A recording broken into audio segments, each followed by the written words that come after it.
অনেক দিন আগে পাহাড়ের কোল ঘেঁষে একটা সুন্দর রাজ্য ছিল। সেই রাজ্যের ছোট্ট রাজকুমারীর নাম ছিল অনন্যা। অনন্যা খুবই দয়ালু আর প্রাণীপ্রেমী ছিল। প্রতিদিন সকালে সে প্রাসাদের বাগানে বসে ফুলের সঙ্গে কথা বলতো আর ছোট ছোট পাখিদের খাবার দিত। একদিন রাজকুমারী লক্ষ্য করল, একটি সোনালী পালকের পাখি প্রতিদিন বাগানে আসে, কিন্তু কাছে আসে না।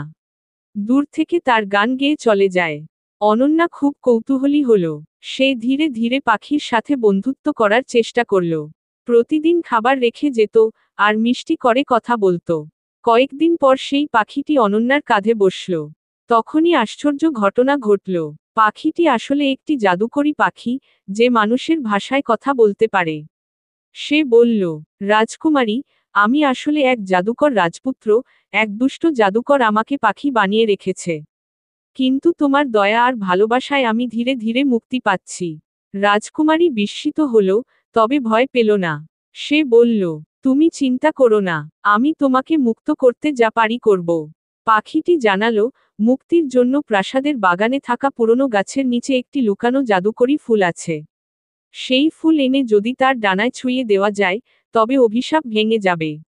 রাজকুমারী সাহস নিয়ে অন্ধকার রাতে সেই ফুল খুঁজতে গেল। গাছের নিচে এক দুষ্ট ছায়া পাহারা দিচ্ছিল, কিন্তু অনন্যা তার মনের সাহস দিয়ে ছায়াকে পরাজিত করল। অবশেষে সে জাদুকরী ফুল পেল। ফুলটা নিয়ে এসে পাখির ডানায় ছোঁয়াতেই ঝলমলে আলো ছড়িয়ে পড়ল। মুহূর্তেই পাখিটি রূপ নিল এক সুদর্শন রাজপুত্রে। রাজপুত্র মুক্তি পেল, আর সবাই খুব খুশি হল। তারপর থেকে রাজকুমারী অনন্যা আর রাজপুত্র একসাথে প্রাণীদের রক্ষা করতে লাগলো।